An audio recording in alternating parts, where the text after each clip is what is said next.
Yo guys welcome to our channel. और सब बढ़िया। तो चलिए शुरू करते हैं बिना टाइम वेस्ट किए। Let's start. आरुषि कहने को 10 करोड़ में खरीदने की कोशिश। सार्थक की सांसें तेज थी। हमारे सारे शेयर पापा गिर रहे हैं, और वो भी दुगनी रफ्तार से। कल जो हम मुश्किल से संभाल पाए थे, आज वो सब कुछ टूटने लगा है। मनोहर की आंखें चौड़ी हो गईं। क्या बकवास कर रहा है? सार्थक ने कुर्सी से पीछे हटते हुए मेज पर रखा गिलास जोर से गिरा दिया। पानी फैल गया। और सिर्फ यही नहीं, हमारे बाकी सारे कॉन्ट्रैक्ट भी छीन लिए गए हैं। वो डील्स जो हमें साल भर का मुनाफा देने वाली थी, एक एक करके कैंसिल हो रही हैं। सब किसी और को ट्रांसफर कर दी गई हैं। डाइनिंग टेबल पर सन्नाटा छा गया।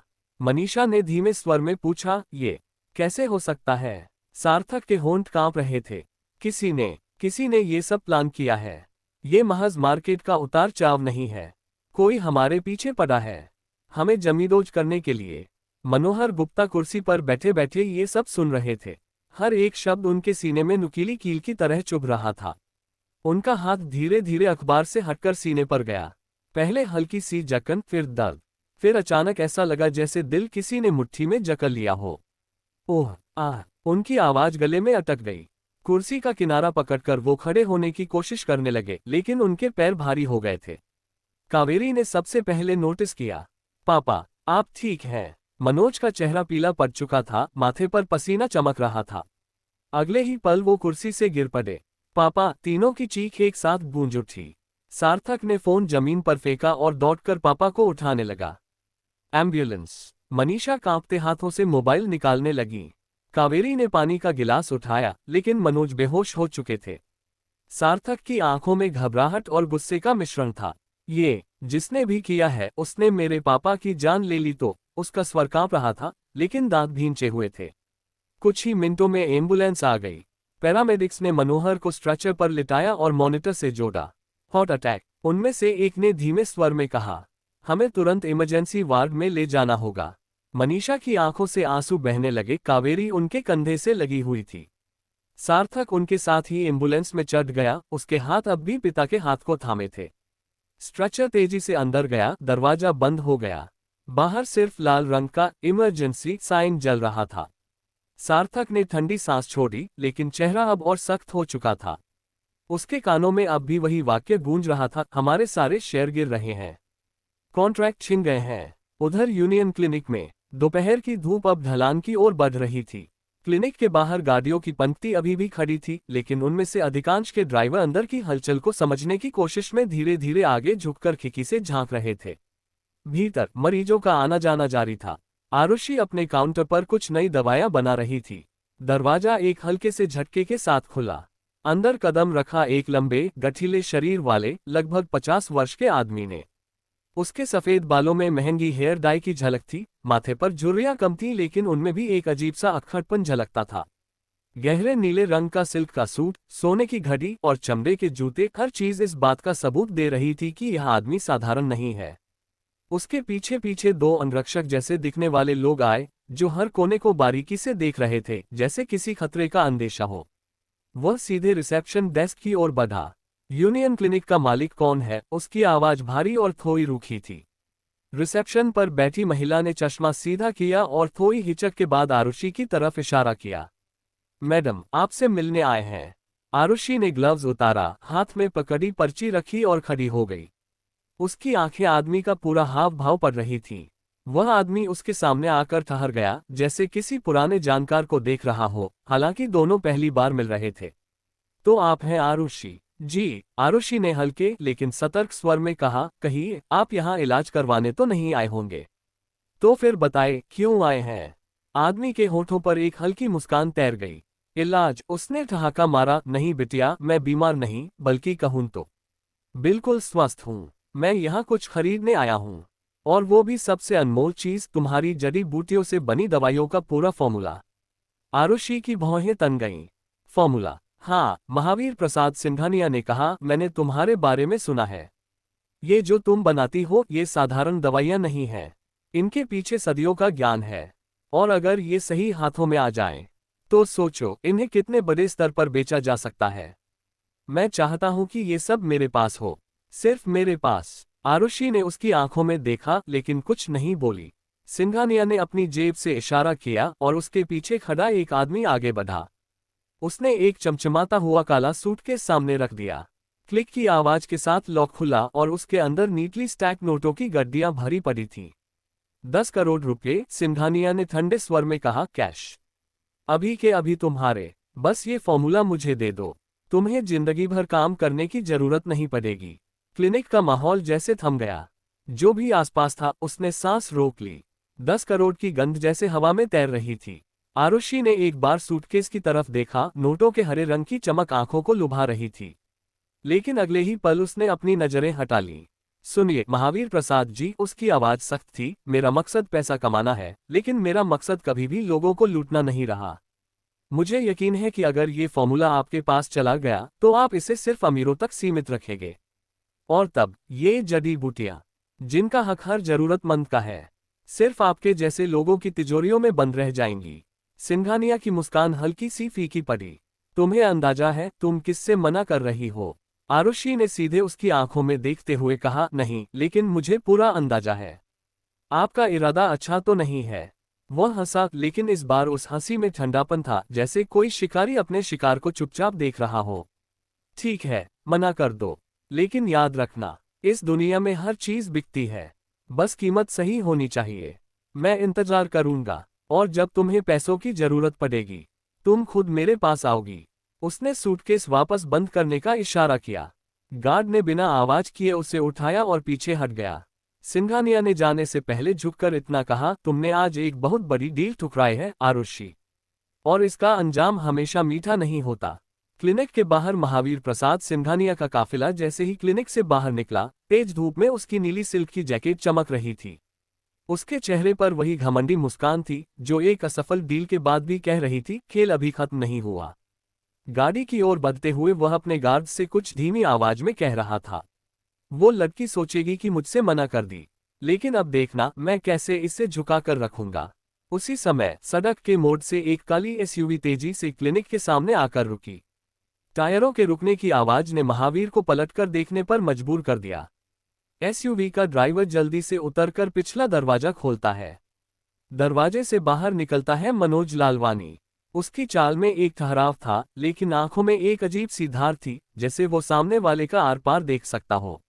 मनोज की नजर सीधे महावीर पर पड़ी। एक क्षण के लिए उसके चेहरे पर हल्की सी हैरानी झलकी। महावीर प्रसाद सिंघानिया, उसने धीमे से कहा, जैसे अपने आप से बात कर रहा हो। फिर उसकी निगाहें बगल में खड़े यूनियन क्लिनिक के बोर्ड पर गईं। और फिर तुरंत वह भाव बदल गया। उसकी भौहें हल्की सी तनी, होठों पर एक ठंडी मुस्कान आई, जैसे किसी पुराने पजल का आखिरी टुकड़ा अपनी जगह पर बैठ गया हो। महावीर ने भी उसे पहचान लिया। मनोज लालवानी, यहाँ क्या कर रहे हो? मनोज ने बिना किसी भूमिका के सीधे मुद्दे पर आते हुए कहा।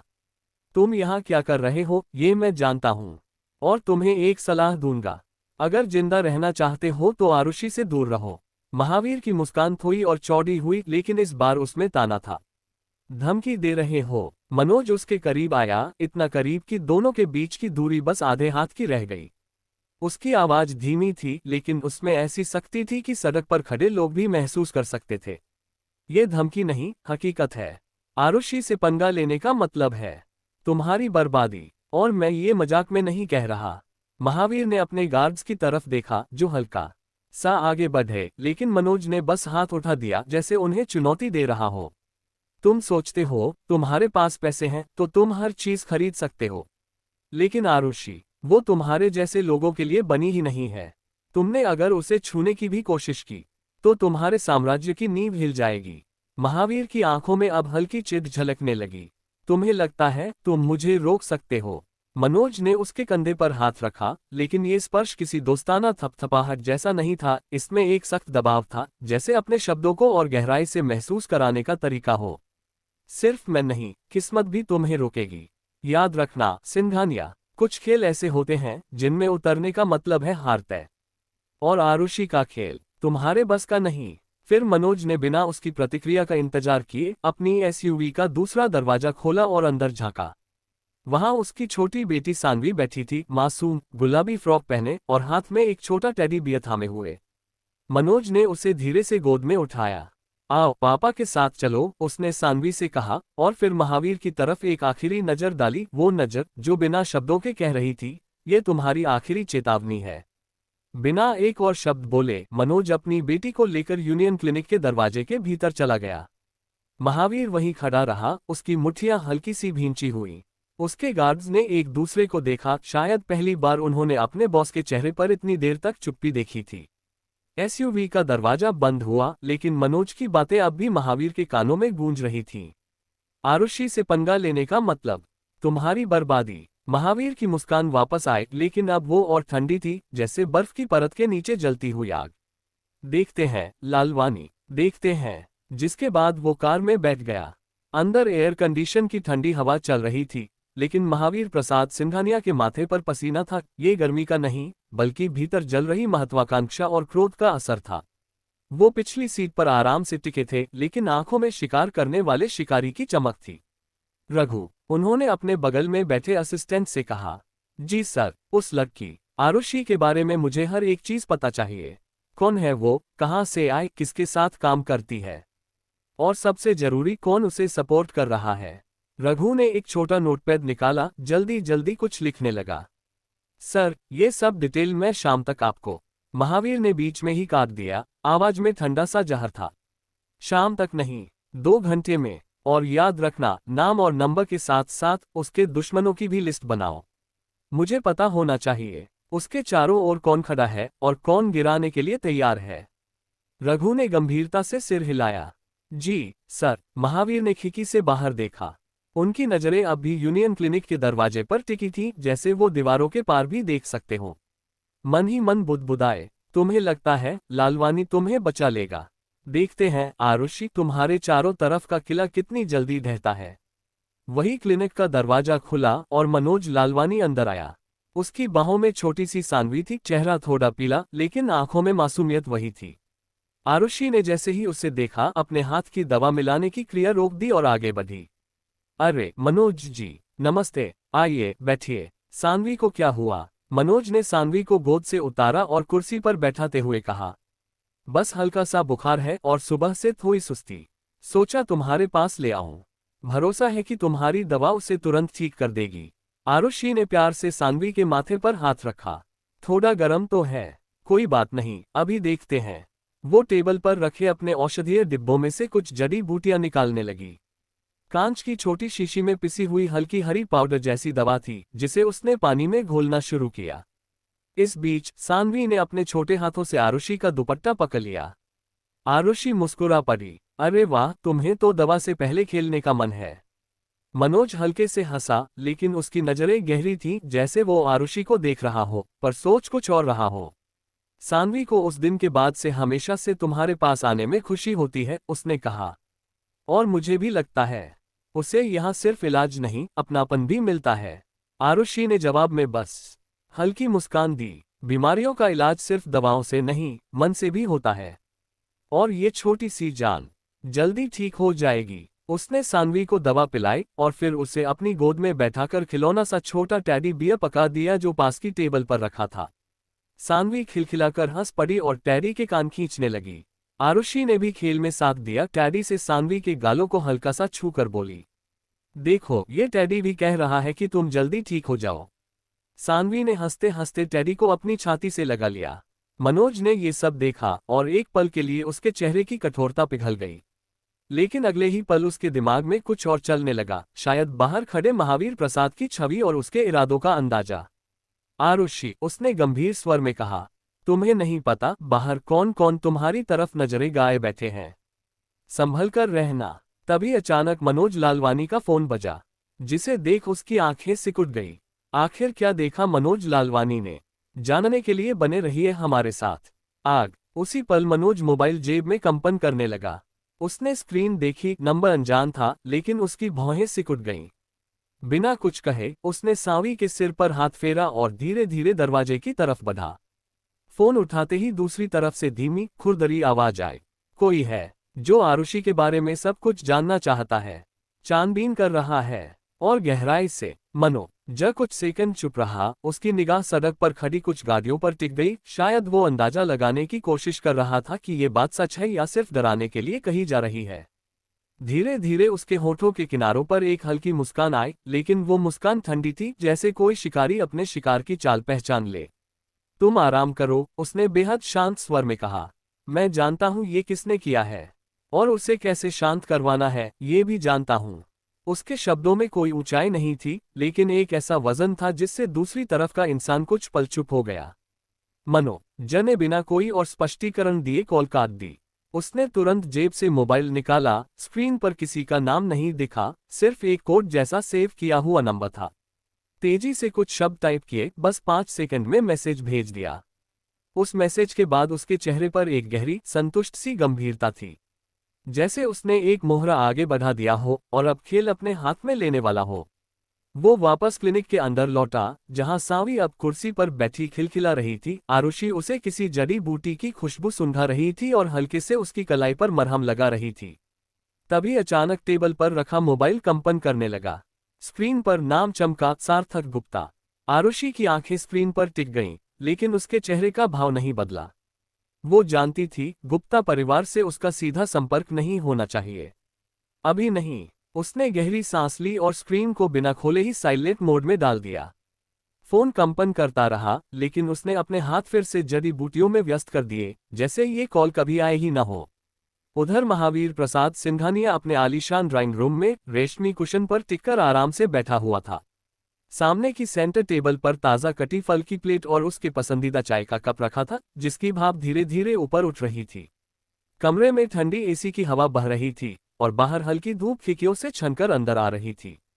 उसका मोबाइल वाइब्रेट हुआ। उसने आधी नींद सी हालत में फोन उठाया और आलसी आवाज में पूछा, हाँ बोलो। आरुषि के बारे में सब पता चला। दूसरी तरफ से आदमी की आवाज में थोड़ी हिचकिचाहट थी, जैसे कि उसके पास बहुत ठोस खबर न हो। सर, ज्यादा कुछ तो नहीं मिला, लेकिन इतना पता चला है कि वो गुप्ता परिवार की बेटी है। उसे घर से निकाल दिया गया था क्योंकि उसने गुप्ता परिवार की गोद ली हुई बेटी कावेरी को सबके सामने एक्सपोज कर दिया था। उससे पहले वो बिल्कुल गरीब थी। जिस परिवार ने उसे पाला वो कोई खास नहीं था, बिल्कुल आम सा। महावीर के होठों पर धीरे धीरे एक तीखी, तंज भरी मुस्कान उभर आए। उसने चाय का कप उठाया, एक घूंट लिया और बहुत ठंडी आवाज में बोला, तो ये लड़की जिसके बारे में इतना हल्ला मचा है, बस एक गिरी पड़ी औकात की है। उसकी आंखों में एक हल्का सा तिरस्कार था। सोचा था कोई बड़ा तूफान है, लेकिन ये तो लहर भी नहीं। मेरे साम्राज्य को हिलाने का दम। हम बकवास। वो अपने ही आत्मविश्वास में डूबा कुर्सी पर पीछे टिक गया। उसकी उंगलियां कप के किनारे पर हल्के हल्के घूम रही थीं, जैसे वो खुद को यकीन दिला रहा हो कि दुनिया में अभी भी वही सबसे ताकतवर है। लेकिन तभी दरवाजा अचानक जोर से खुला और उसका एक आदमी हांफता हुआ अंदर आया। चेहरे पर पसीना, सांसें तेज, आंखों में घबराहट। बॉस। उसकी आवाज कांप रही थी। आपके आपके एक गोदाम में आग लग गई है। महावीर का शरीर एकदम सीधा हो गया। उसकी उंगलियों से चाय का कप लगभग छूटते छूटते बचा। क्या? उसकी आवाज में अब वो ठंडक नहीं थी, बल्कि अचानक एक खुरदरा तेजपन आ गया था। वो आदमी जल्दी जल्दी बोलता गया, आग बहुत तेजी से फैली है, फायर इंजन पहुंच चुकी है, लेकिन करोड़ों का माल जलकर खाक हो चुका है सर। महावीर के माथे पर नसें उभर आईं। किसने हिम्मत की? इतनी सुरक्षा के बावजूद मेरे गोदाम में आग? ये हादसा नहीं हो सकता। ये सीधा सीधा हमला है। उसका दिल थोड़ी देर के लिए जोर जोर से धड़कने लगा, लेकिन उसने अपने चेहरे पर डर नहीं आने दिया। कौन सा गोदाम? उसने लगभग दांत भींचते हुए पूछा। दिल्ली स्टोरेज, जहां आयात का माल स्टोर था। महावीर की सांस भारी हो गई। वो जानता था वो गोदाम उसके व्यापार की धड़कन था। वहां रखा हर शिपमेंट, हर पैकेट उसके साम्राज्य का हिस्सा था। और अब सिर्फ राख। उसने कुर्सी से उठते हुए फोन अपनी जेब में डाला और तेजी से बाहर निकलने लगा। उसके कदम भारी थे, लेकिन दिमाग उससे भी ज्यादा तेज भाग रहा था। ये सिर्फ शुरुआत है। कोई मुझे चोट पहुंचा रहा है, लेकिन कौन? आरुषि? नहीं, वो लड़की इतनी चालाक नहीं लगती। फिर कहीं ये लालवानी का हाथ तो नहीं? उसका दिमाग शक के तीर इधर उधर चला रहा था और हर शक एक नए गुस्से को जन्म दे रहा था। वो आदमी उसके पीछे पीछे दौड़ रहा था। बॉस, मीडिया को भी खबर लग चुकी है। चैनल वाले लाइव दिखा रहे हैं। महावीर का गुस्सा अब उबलते पानी जैसा हो गया। अगर ये खबर फैल गई तो मार्केट में मेरी साख गिर जाएगी, निवेशक डर जाएंगे और दुश्मन मौके का फायदा उठाएंगे। उसने अपनी कार का दरवाजा खोला, जोर से बंद किया और ड्राइवर को आदेश दिया, सीधे गोदाम पर ले चलो। उधर आरुषि उस दिन का काम खत्म कर चुकी थी। यूनियन क्लिनिक में आखिरी मरीज के जाने के बाद उसने सावधानी से सभी जड़ी बूटियों को उनकी शीशियों में बंद किया, औजारों को उनकी जगह रखा और दरवाजे पर ताला जड़ दिया। बाहर का आसमान सुनहरी होते होते अब हल्का बैंगनी रंग लेने लगा था। शाम का वह वक्त जब शहर की रफ्तार थोड़ी धीमी हो जाती है, लेकिन थकान का एहसास और गहरा हो जाता है। उसके कदम थोड़े भारी थे। पूरे दिन की मेहनत के बाद उसे बस अपने छोटे से अपार्टमेंट में जाकर बिस्तर पर गिरना था। सड़क पर हल्की ठंडी हवा चल रही थी, लेकिन उसका मन शांति में नहीं था। आज दिन भर मनोज लालवानी, महावीर प्रसाद और क्लिनिक के बाहर दिखने वाली लग्जरी गाड़ियों की तस्वीरें उसके दिमाग में बार बार घूम रही थीं। अपार्टमेंट की चाबी लगाकर वह अंदर दाखिल हुई। हल्की सी सांस छोड़ते हुए उसने चप्पल उतारी और सीधे अपने सोफे पर गिर पड़ी। बैग को कोने में फेंक दिया और सिर पीछे टिका लिया। कमरे में सन्नाटा था, बस फ्रीज की हल्की सी आवाज और खिड़की से आती हवा। वह आंखें बंद करके आराम ही करने लगी थी कि अचानक दरवाजे पर हल्की सी दस्तक हुई। इस वक्त कौन हो सकता है, उसने मन ही मन सोचा। वह धीरे धीरे उठी और दरवाजा खोला। सामने चांदनी खड़ी थी, उसकी करीबी और उन कुछ लोगों में से एक जिन पर आरुषि भरोसा करती थी। लेकिन चांदनी के चेहरे पर हल्की सी बेचैनी थी, जैसे वह कुछ बहुत जरूरी बात कहने आए हो। अरे चांदनी, इस वक्त आरुषि ने भौहें चाहते हुए पूछा। चांदनी बिना समय गंवाए अंदर आ गई। आरुषि, तूने आज का न्यूज़ देखा? उसकी आवाज में एक अजीब सी गंभीरता थी। आरुषि ने सिर हिलाया, नहीं। क्यों, क्या हुआ? चांदनी ने अपने बैग से मोबाइल निकाला, स्क्रीन खोली और न्यूज़ चैनल खोलकर उसकी ओर बढ़ा दिया। उस न्यूज़ को देखते ही आरुषि की भौहें तन गई। आखिर क्या देखा आरुषि ने उस न्यूज़ में? जानने के लिए बने रहिए हमारे साथ। अगर आपको ये कहानी पसंद आती है तो प्लीज़ इसे लाइक, कमेंट और शेयर करें। मित्तल परिवार। चांदनी ने जो न्यूज़ दिखाया था वो मनोरंजन जगत से जुड़ी थी और यह इतनी सनसनीखेज थी कि बाकी सभी खबरों को पीछे छोड़कर पूरे शहर की चर्चा का विषय बन गई। मशहूर होती अभिनेत्री आशी, जिसे कुछ साल पहले तक कोई नहीं जानता था। छोटे मोटे किरदार मिलते, सेट पर ताने सुनने पड़ते और करियर जैसे ठहर गया था। लेकिन पिछले कुछ महीनों में एक रहस्यमय समर्थक ने उस पर धन और संसाधनों की बारिश कर दी। सिर्फ 2 महीनों में बड़े बड़े धारावाहिकों और फिल्मों के ऑफर, नामी अभिनेताओं के साथ काम और महंगे ब्रांड्स के विज्ञापन सब उसके हाथ में आ गए। उस वक्त हर कोई यह जानने को बेताब था कि उसका रहस्यमय सहारा कौन है। जब एक इंटरव्यू में उससे सवाल किया गया तो उसने नाम नहीं लिया, लेकिन ऐसे संकेत दिए कि लोगों को पूरा यकीन हो गया, दिल्ली का बड़ा नाम राघव कपूर उसके पीछे है। लेकिन जैसे ही यह अफवाह जोर पकड़ने लगी, उसी समय अपनी लोकप्रियता के शिखर पर बैठी आशी अचानक गिरावट का शिकार हो गई। उसकी न्यू रिलीज हुई फिल्म पूरी तरह से पिट गई। उसकी मूवी 3 दिन में ही सिनेमाघरों से हटा दी गई, न दर्शक, न सराहना और न कोई असर। इसके साथ ही आशी को हाल ही में मिले सभी ब्रांड एंडोर्समेंट एक एक कर रद्द हो गए। जिन स्क्रिप्ट्स और रोल्स को पाने के लिए उसने महीनों मेहनत की थी, वे भी रातों रात किसी और के हाथ में चले गए। कुछ हफ्ते पहले जो सितारा आसमान छूने निकला था, अब जमीन पर गिरा पड़ा था, और वो भी इतनी बुरी तरह कि लोग उसे देख हंस रहे थे। जिस रहस्यमयी सहायक ने अब तक उसके लिए रास्ते बनाए थे, उसने अचानक अपनी सारी मदद वापस ले ली थी। और आशी, जो अभी अभी तक घमंड से भरी थी, अब एक मजाक बनकर रह गई थी। लेकिन असली कहानी यहाँ खत्म नहीं होती थी। असल आग तो उस खबर ने लगाई जो पूरे मनाली और दिल्ली के बीच चर्चाओं का केंद्र बन गई। आशी को हाल ही में राजस्थान में मित्तल हाउस के अंदर बाहर जाते देखा गया था। मित्तल परिवार के बारे में हर कोई जानता था, राजस्थान में उनकी ताकत का कोई तोड़ नहीं था। धन, शक्ति और रुतबे में वे दिल्ली के राघव कपूर परिवार के बाद दूसरे स्थान पर थे। और सबसे बड़ी बात, मित्तल और कपूर परिवार के बीच रिश्ता हमेशा तलवार की धार पर चलता था। तो जब लोगों ने आशी को मित्तल परिवार के घर में देखा तो कयासों का बाजार गर्म हो गया। क्या उसने राघव कपूर को नाराज कर दिया और अब दुश्मनों का दामन थाम लिया? या फिर क्या ये सच है कि शुरू से ही उसका रहस्यमय सहायक मित्तल परिवार से था? अफवाहें थमती नहीं थीं और सच सामने आने का कोई रास्ता भी नहीं मिल रहा था। आम लोग तो यही मान बैठे थे कि वह अब मित्तल परिवार के मुखिया की नई पसंद बन चुकी है और उसकी वापसी बस समय की बात है। लेकिन सच्चाई इससे कहीं ज्यादा कड़वी थी। उसी समय नई पसंद मानी जाने वाली आशी मित्तल हाउस के संगमरमर के फर्श पर घुटनों के बल बैठी जमीन रगड़ रही थी। राजस्थान का मित्तल हाउस जितना भव्य था उतना ही अनोखा भी। इसके भीतर प्राकृतिक गर्म पानी के कई भूमिगत सोते थे जिनसे हल्की हल्की भाप उठती रहती थी। शाही और विलासिता से भरा माहौल। आशी ने कई घंटों से लगातार काम करते करते कमर तोड़ ली थी। किसी की नजर न होते देख उसने कपड़ा एक तरफ फेंका और कमर सीधी करने के लिए हाथ पीछे ले जाने ही वाली थी कि पत्थर के पुल पर पहियों की धीमी धीमी आवाज सुनाई दी। वह आ रहा था। आशी का दिल जैसे मुंह को आ गया। वह तुरंत घुटनों के बल बैठी, कपड़ा उठाया और तेजी से जमीन रगड़ने लगी। तैयार होते हुए भी उसका पूरा शरीर कांप रहा था। आवाज नजदीक आती गई। एक ठंडी हवा का झोंका आया और भाप हटने लगी। धुंध के पार एक व्हीलचेयर की परछाई साफ दिखाई देने लगी। वह युवक लगभग 25 के आसपास में होगा। गोरा चेहरा जिस पर सूरज की किरणें शायद ही पड़ती हों। हल्के रंग के होंठ, तेज नाक नक्श और गहरी भूरी आंखें जिनमें पढ़ पाना असंभव था। उसकी निगाहें चाहे कितनी भी दूर से क्यों न हो, एक ऐसी ठंडक और खतरे का एहसास कराती थी जैसे नरक से कोई दानव देख रहा हो। वह था महेंद्र मित्तल, राजस्थान के मित्तल परिवार का मुखिया। दुनिया उसे मिस्टर मित्तल के नाम से जानती थी, निर्दयी, निश्चयी और अपने फैसलों में पत्थर की तरह अडिग। लेकिन एक सच्चाई ऐसी भी थी जिसे बहुत कम लोग जानते थे। वह एक अपंग था जिसकी दुनिया व्हीलचेयर तक सीमित थी। आशी ने सांस रोक ली। वह सिर झुकाकर पूरी आज्ञाकारिता से एक तरफ घुटनों के बल बैठी रही, इंतजार करती रही कि व्हीलचेयर उसके पास से निकल जाए। लेकिन व्हीलचेयर वहीं रुक गई। उसके ऊपर से एक ठंडी आवाज गिरी। इतना कांप क्यों रही हो? मुझसे डर लग रहा है। आशी के हाथ रुक गए, फिर भी शरीर का कंपन नहीं थमा। वह चाहकर भी अपने भीतर के भय को रोक नहीं पा रही थी।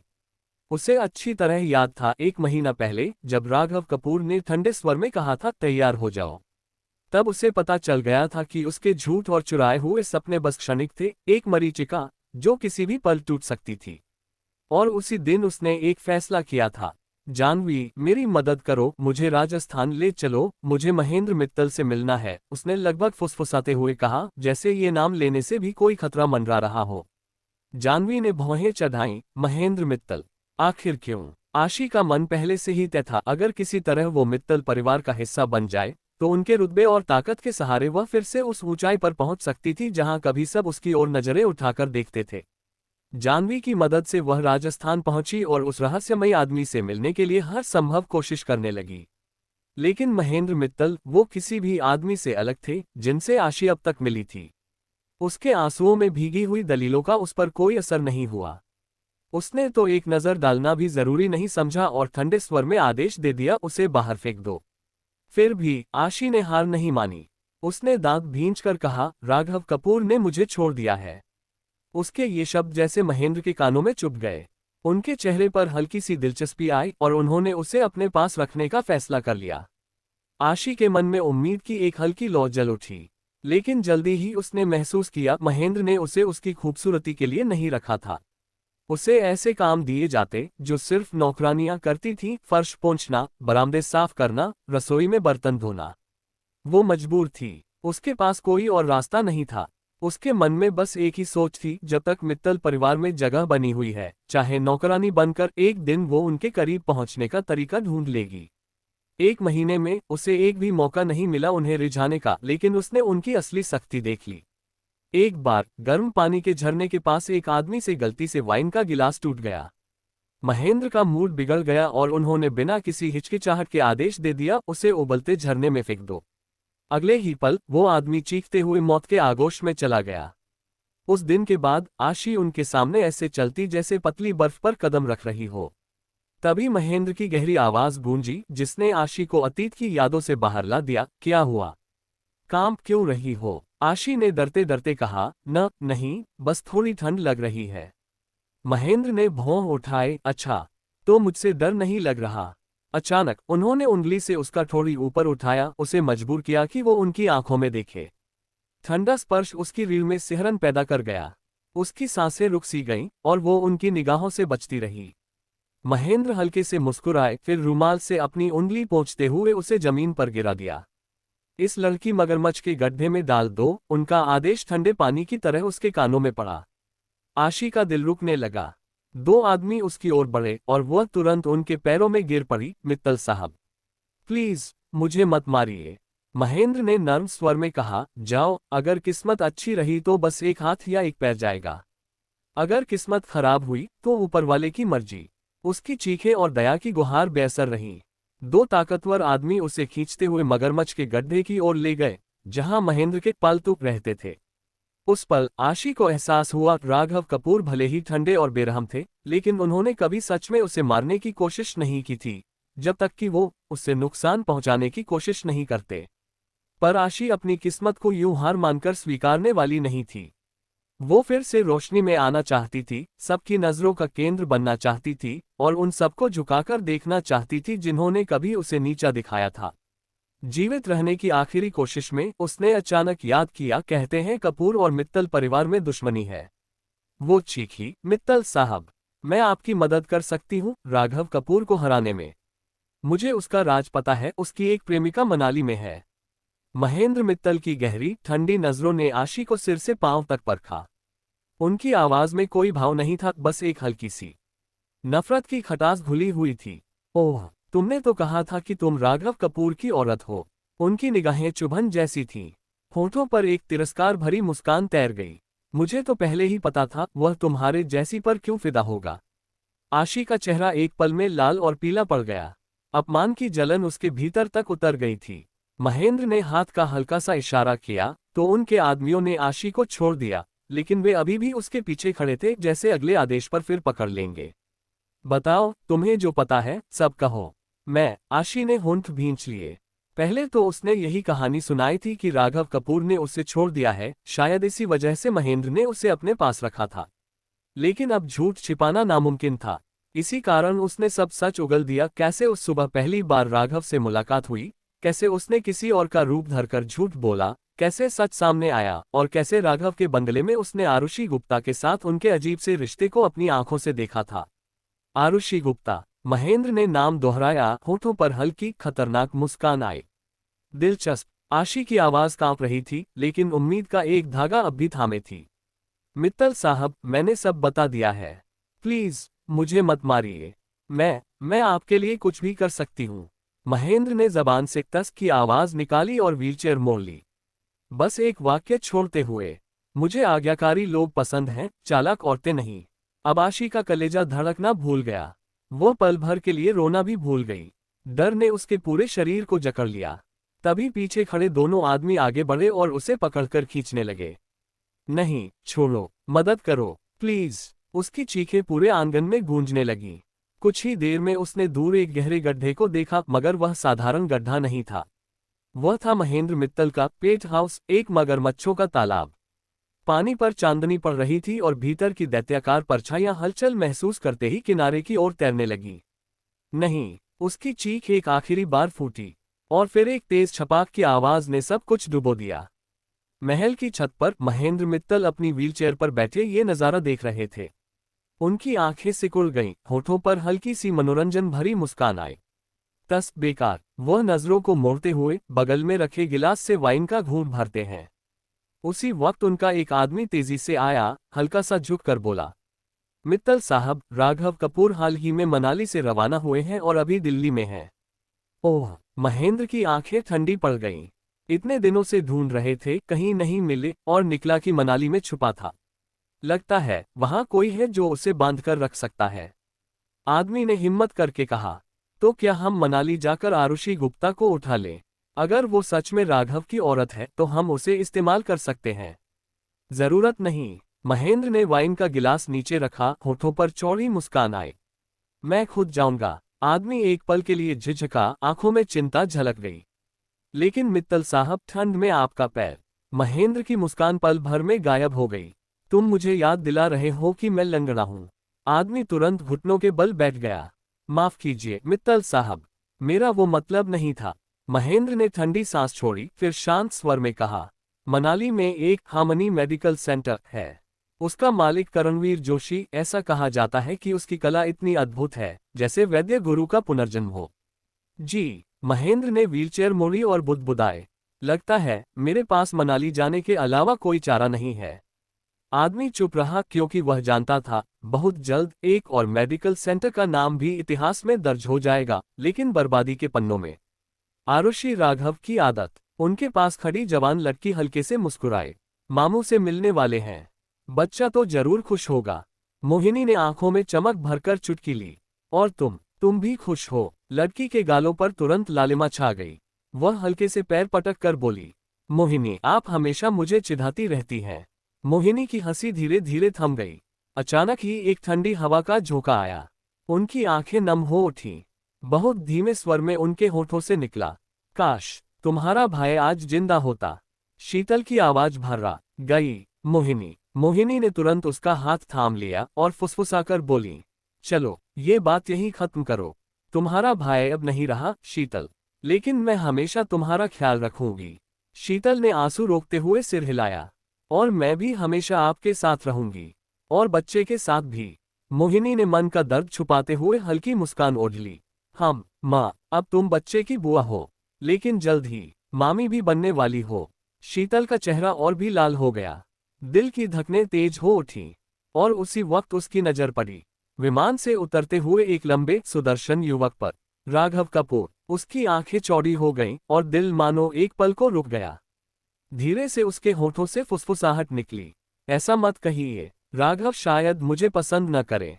ये तो बस मेरी तरफ से एक सपना है। मोहिनी हंस पई। सपना? अरे शीतल, तुम खूबसूरत हो, समझदार हो। मेरा भाई तुम्हें कैसे न पसंद करेगा? और वैसे भी मैंने ही उसे पाला है। मेरी बात मानना, उसकी आदत है। तभी मोहिनी के कानों ने कदमों की आहट पकड़ी। उनकी नजर तुरंत दरवाजे की ओर उठी। कुछ ही पल में राघव उनके सामने खड़ा था। उसने हल्की मुस्कान के साथ कहा, मोहिनी ने बनावटी नाराजगी जताई। मुझे लगा तुम रास्ता भूल गए हो। देखो, रक्षाबंधन की रात भी घर नहीं आए।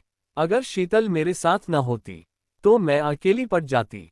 राघव ने सफाई दी। योजना के मुताबिक तो मुझे कल रात ही पहुंचना था, पर ठंडे मोर्चे के कारण रास्ता बदलना पड़ा। ये सुनकर मोहिनी का चेहरा तुरंत नर्म पड़ गया। उनकी आंखों में चिंता झलक उठी। अगली बार ऐसा मौसम हो तो जल्दी मत आना। उड़ान टाल सकते हो तो टाल देना। सुरक्षा सबसे जरूरी है। ठीक है, राघव ने सहजता से मान लिया। लेकिन उसके मन में कोई और ही तस्वीर उभर रही थी। आरुषि गुप्ता की। वह अकेली थी। न जाने उसने रोया होगा या नहीं। फिर उसने खुद को झटका दिया, नहीं, आरुषि जैसी औरत तो शायद कभी किसी के लिए आंसू न बहाए।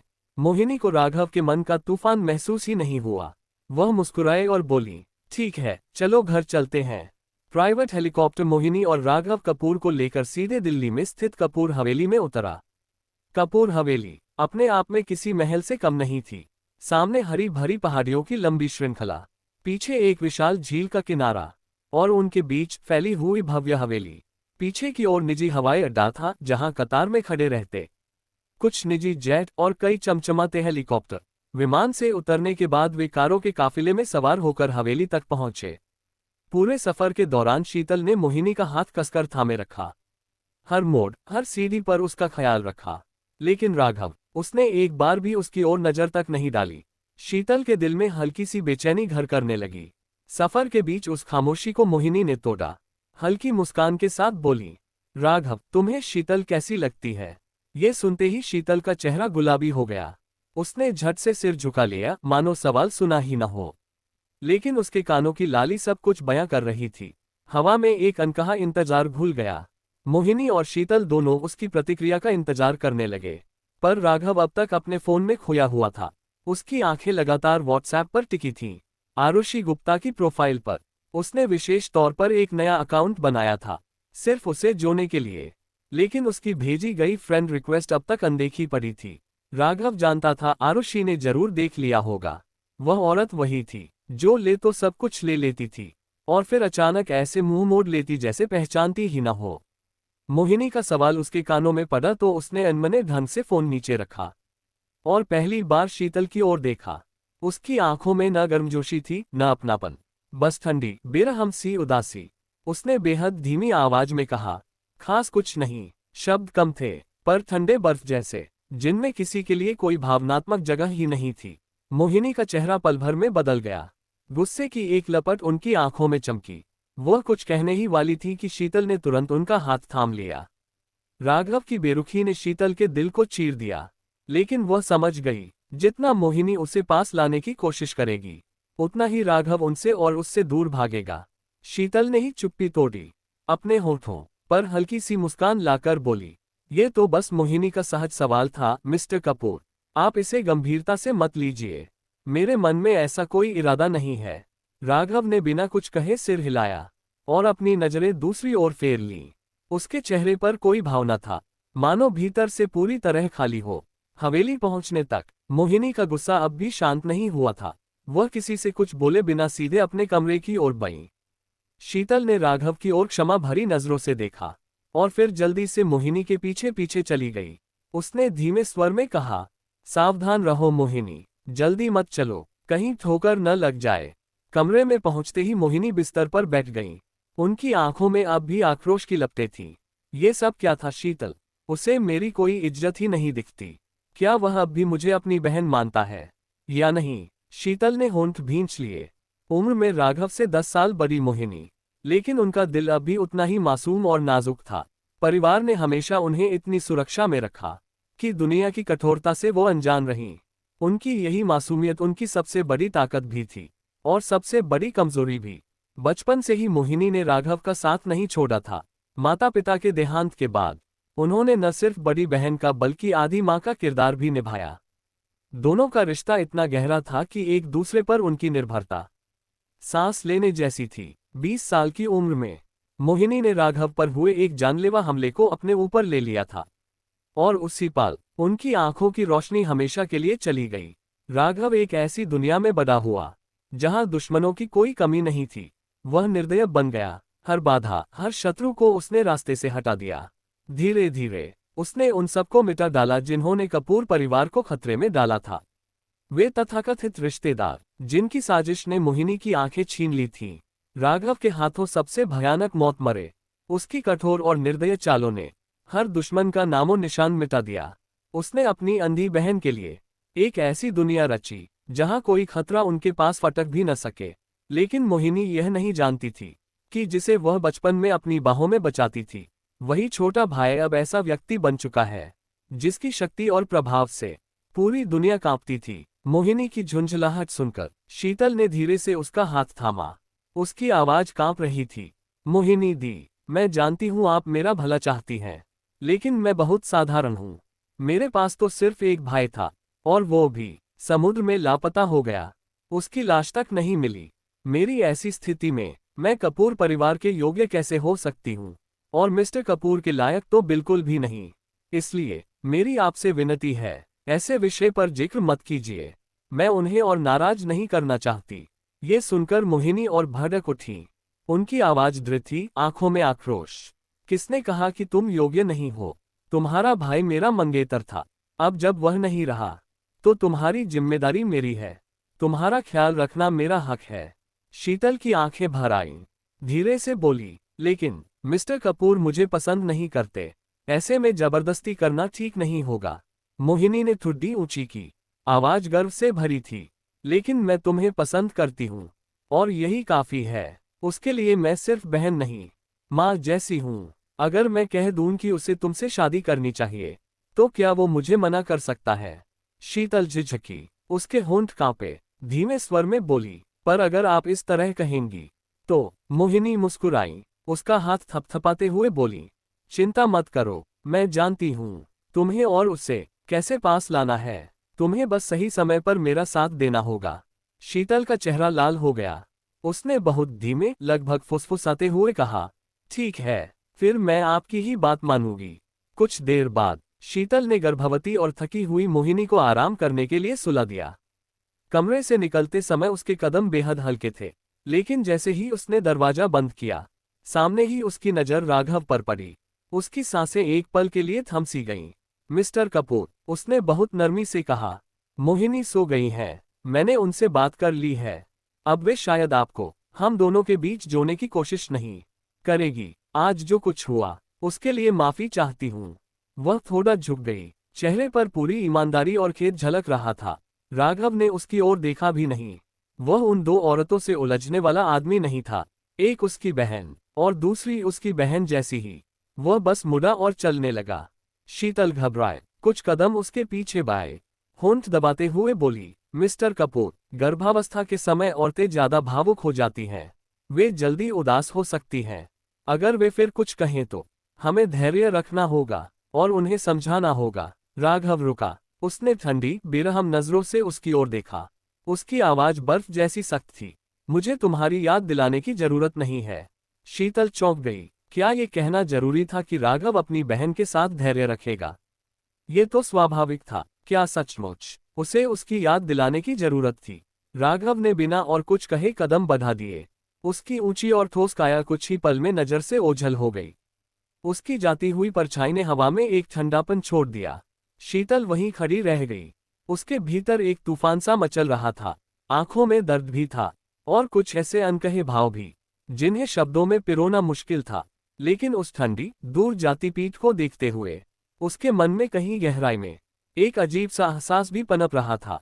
जितना राघव उसे ठुकराता था उतना ही वह उसके दिल के और गहरे हिस्से में उतरती जा रही थी। उसने होठों को हल्के से काटा। दिल को समझाया, उसे सब्र रखना होगा। जल्दबाजी में चीजें बिगाना सही नहीं होगा। वक्त तो बहुत है, धीरे धीरे सब हो जाएगा। उसकी आंखों में चमक लौटी। फिर वह बेहद धीमी मगर दृढ़ आवाज में बोली, राघव कपूर, चाहे तुम मुझसे कितनी भी दूर भागने की कोशिश करो, लेकिन तुम्हें तो मैं अपना बनाकर रहूंगी। और तुम्हें अपना बनाने का सबसे बड़ा हथियार मेरे पास पहले से ही है। उसकी नज़र धीरे धीरे मोहिनी के कमरे की ओर उठी। हल्की मुस्कान उसके होठों पर फैल गई। मेरी प्यारी बोली भाभी, बस इसी तरह आप हमें करीब लाने की कोशिश करती रहिए। और फिर एक कोमल संतुष्ट मुस्कान के साथ शीतल वहां से निकल गई। इन दिनों आरुषि गुप्ता बेहद व्यस्त थी। यूनियन क्लिनिक में मरीजों की भीड़ हर दिन बढ़ रही थी। उसने कई नए सहायक रख लिए थे। अब रोजमर्रा के छोटे मामलों में उसे खुद आगे आने की जरूरत नहीं पड़ती थी। 8 अनुभवी वैद्य पहले से मौजूद थे और सब कुछ सुचारू रूप से चल रहा था। आरुषि केवल तब हस्तक्षेप करती जब कोई असाधारण मामला सामने आता जिसे बाकी चिकित्सक समझ ही न पाते। पिछले कुछ दिनों से वह भंडार कक्ष में थी।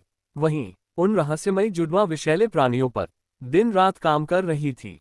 उनकी पारदर्शी चमड़ी अब उसके सूक्ष्म संशोधनों के बाद हल्के लाल रंग में बदल चुकी थी। आरुषि की आंखों में चमक थी, होठों पर हल्की सी संतुष्टि की मुस्कान। वह जानती थी इन संशोधनों ने उन्हें नई क्षमताएं दी हैं, मगर उनकी असली ताकत और उनका असर अभी परखा जाना बाकी था। उसने उन्हें सावधानी से एक छोटे से चीनी मिट्टी के पात्र में डाला और फिर अपनी जेब में रख लिया। जैसे ही कमरे से बाहर निकलने वाली थी, अचानक उसकी जेब में रखा फोन बज उठा। स्क्रीन पर नजर पड़ी, दिल हल्का सा कांप गया। उस पर चमक रहा था एक नाम, राघव कपूर। आरुषि की भौहें सिकुड़ गईं। उसकी सांसें कुछ पल के लिए थम सी गईं। क्या कॉल उठाए या नजरअंदाज कर दे? हिचकिचाहट के उन कुछ पलों के बाद उसने गहरी सांस खींची और धीरे से फोन कान से लगा लिया। फोन के उस पार गहरी खामोशी पसरी थी। न कोई शब्द, न कोई आवाज, सिर्फ हल्की सांसों का उतार चढ़ाव जो रिसीवर से टकराकर उसके कानों तक पहुंच रहा था। बीच बीच में बिजली की भनभनाहट सी ध्वनि सुनाई देती थी। आरुषि ऊबने लगी। उसने एक हाथ में फोन पकड़े रखा और दूसरे हाथ से औषधि की अलमारी पर चिपके लेबल को खुरचने लगी। कागज की परत धीरे धीरे उखड़ती चली गई। उसकी झुंझलाहट बढ़ गई। होंठ भींचते हुए उसने तीखे स्वर में कहा, आखिर कर क्या रहे हो? एक पल की खामोशी के बाद फोन के उस पार से एक गहरी, साफ और सधी हुई आवाज गूंजी। उस आवाज में हल्की सी शरारत भी थी। तुम ही बताओ, तुम्हें क्या लगता है मैं क्या कर रहा हूं? आरुषि ने फोन कान से कसकर दबाया। उस आवाज का हर शब्द जैसे उसके कानों से होकर सीधे दिल तक उतर रहा हो और उसके गर्म सांसों की परछाई उसकी गर्दन पर एक अजीब सी गुदगुदी कर रही थी। उसकी रीढ़ की हड्डी में एक सिहरन दौड़ गई। दिल ने साफ कह दिया, ये वही राघव कपूर है, वही आदमी जिसे लोग ठंडा, कठोर और सबकी पहुंच से दूर समझते थे। वह जो हमेशा एक अलभ्य देवता सा लगता था, मगर अब उसके भीतर मानो कोई नया चेहरा जाग उठा था। वो चेहरा जो न सिर्फ रहस्यमय था बल्कि खतरनाक ढंग से मोहक भी। करीबी लम्हों के बाद जैसे उसने अपने आप को खोल दिया हो। अब सिर्फ उसके हाथों में अनोखी निपुणता नहीं थी, बल्कि उसके होठों से निकलते हर शब्द में एक अजीब सी खींचने वाली ताकत थी। आरुषि ने दांत पीसे, गुस्से और झुंझलाहट में बोली, तुम एक नंबर के बेहया हो। अब बस, गुड बाय। वह कॉल काटने ही वाली थी कि उसकी मासूम सी आवाज फिर उभरी, धीमी लेकिन सीधे दिल पर असर डालने वाली। तस्क, तुम हमेशा मेरे बारे में ऐसा ही क्यों सोचती हो? आरुषि चुप रह गई। गुस्से में भी उसके दिल ने मान लिया था, यह आदमी खुद को निर्दोष साबित करना जानता है। और यही बात उसे और खींच दिला रही थी। वह स्टोर रूम से बाहर निकली। क्लिनिक के भीतर 8 वैद्य अपने अपने कामों में व्यस्त थे। कोई मरीजों की नब्ज देख रहा था, कोई जड़ी बूटियां मिलाकर दवा बना रहा था। जैसे ही आरुषि ने बाहर कदम रखा, एक वैद्य ने उसकी ओर देखा और चौंक कर बोला, मैडम गुप्ता, आपका चेहरा। आखिर क्या हुआ? आरुषि के चेहरे को जानने के लिए बने रहिए हमारे साथ। अगर आपको ये कहानी पसंद आती है तो प्लीज इसे लाइक, कमेंट और शेयर करें। आज के लिए इतना। हाई दोस्तों, मिलते हैं नेक्स्ट चैप्टर में। Thanks for watching my friends. Next episode come soon. Take care and bye.